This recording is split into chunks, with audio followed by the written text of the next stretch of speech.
Hey everybody, Rob Maurer here, and today we are going to be talking about a new interview from Elon Musk in which he shares some comments on Tesla's next generation vehicle plans, also some comments on the Cybertruck. We've got a bit of news on the Cybertruck battery, Model 3, and China sales. Quick look at the stock, a little bit of volatility today, but Tesla's still ending up in a nice spot, up 1.3% on the day to $238.72, with the Nasdaq up about 0.3%. Alright, so first up today, we've got a new Elon Musk interview to discuss. This was from Sandy Monroe Live. I'll link to this down in the description, but I think this happened the day after the Cybertruck event, so of course some discussion on the Cybertruck. We'll talk a little bit about that. But perhaps most interestingly, Elon did share some comments on Tesla's next generation vehicle. He noted that he couldn't say a whole lot about it with Tesla being a public company, forward-looking statements, and all of those sort of good disclaimers, but he did share a little bit, said, quote, "We are working on a low-cost electric vehicle that will be made in very high volume. We're quite far advanced in that work. I review the production line plans for that every week, and I think the revolution in manufacturing that will be represented by that car will blow people's minds. It is not like any car production line that anyone has ever seen," end quote. So this backs up comments we had previously heard from Walter Isaacson relating to the Elon Musk biography in terms of reviewing production planning each week, and to hear Elon describe it as quite far advanced is both exciting and encouraging. He did also confirm something that we had previously heard also from the biography, that the first production line for the next generation vehicle is going to be at Giga Texas, said Giga Mexico would be the second place, and that, quote, "it would take too long to complete the factory in Mexico," end quote, referencing the possibility of having the first line there instead. Now, you could interpret that, and some people are interpreting that to mean that the next generation vehicle is so far along that they just had to pull it into Giga Texas because it was happening so quickly. And I suppose that's possible, but I think it was more so pull it into Giga Texas so that it can happen as quickly as possible, rather than that being an indication of being ahead of any particular schedule. Also, watching the full interaction, to me, it kind of seemed like the Mexico comment from Elon was kind of thrown in there to address a comment that Sandy had made about Mexico. And although Elon didn't explicitly say Mexico would take too long at this point, that was more so my interpretation of what he was trying to say. Regardless, Giga Texas confirmed. Walter Isaacson had previously said that one of the main drivers of that decision was just co-locating with Tesla's engineering team, which of course makes a lot of sense. The other comment Elon had on the next generation vehicle was, quote, "The thing that's most interesting about this is its production system.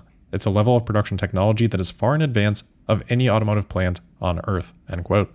This is also very exciting, but we do have to remember that with revolutionary new technology, sometimes comes challenges. We've seen that consistently in Tesla's history, from the Model 3 and the over-automation of the production line during that phase. Elon's of course talked about it a lot recently with the Cybertruck, the Model X ramp for those that remember that. All challenges that Tesla overcomes and leave Tesla in a great spot, but just worth keeping in mind relative to expectations, particularly around timing. Speaking of timing, one of the things that Monroe asked Elon about was what are the biggest challenges in actually getting this vehicle now to market, and I think referenced the amount of time that it's been, which kind of led Elon down that direction, and he said, really during that period, it was irrelevant for Tesla to bring another car to market because they didn't have enough parts to build the other cars that they were already producing at that time, the Model 3, the Model Y. The unveiling event was late 2019. The earliest ever target for deliveries was late 2021. And of course, right between there, you had, well, COVID, and then you had huge supply chain disruptions. And Tesla managed through all of that incredibly well, I think. But they were obviously constrained, and that was reflected in the margins that we were seeing at the time. And I think that's really clear in hindsight now. So given those constraints, and Elon was saying this throughout that period, why shift resources away from that production for a new vehicle that doesn't even grow the total amount of vehicles you can sell, and actually probably reduces it due to the increased complexity?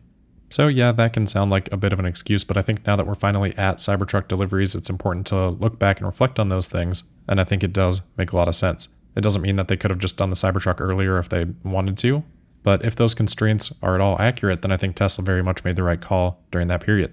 As for timing going forward in terms of how things ramp up from here, Monroe asked, Elon has said what he said before. It's, difficult to forecast how things hit on an S-curve during the ramp. It hinges on the least lucky part of over 10,000 parts and processes that go into building a vehicle.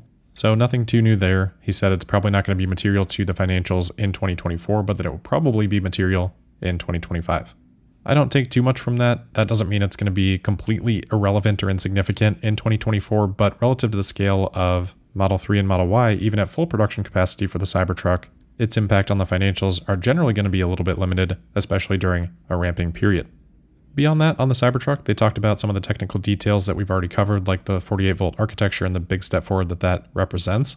Elon said a lot of these things are just pretty obvious things: higher voltage, higher data rate system in the vehicle, really just trying to bring car electronics into 2023.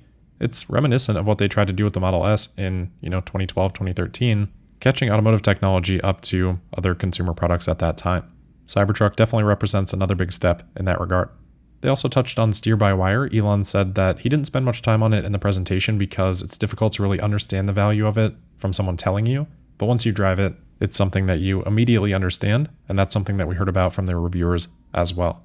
I wish they would have talked a little bit more about the production implications for that system, but I don't think we got any new details there. Those were kind of the big notes for me. Sandy also mentioned that he was really, really delighted with the back seat and the amount of space that was back there, so I know a lot of people still curious about that. Good to hear that from Sandy as well. Also on the Cybertruck, the EPA has published their certification report for the vehicle, and as a part of this, we get some details on the battery.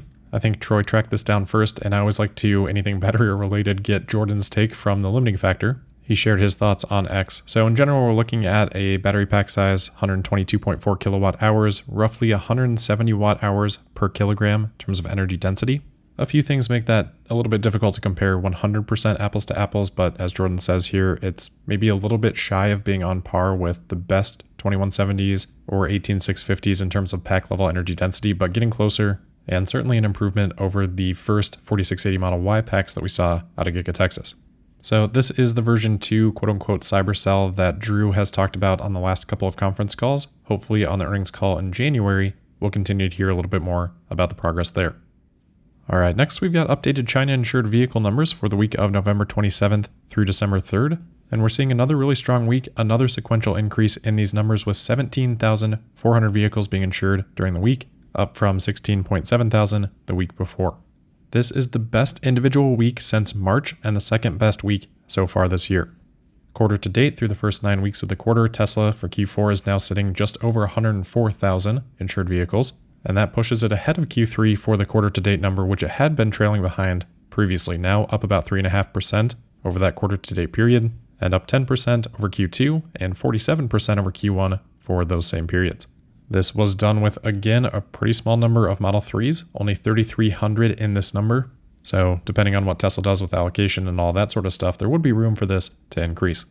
It'll take about 160,000 for the quarter to beat Q2's record. We've got 4 weeks left, so about 14,000 a week would do it. All right, last item for today, quick update on the EV tax credit relating to the Model 3. Tesla a few days ago changed the description explaining the tax credit on the Model 3 order page. It now says that the $7,500 tax credit will reduce to $3,750 for Model 3 rear-wheel drive and Model 3 long range on January 1st, 2024. Previously, the language here was a little bit less specific. I think it said the credit may be reduced, and I don't know if it specified exactly for which trims. So it seems like Tesla has gotten more guidance or clarification on how exactly requirements will apply beginning in the new year. As we have seen, those things could still change, but that seems to be the case for now.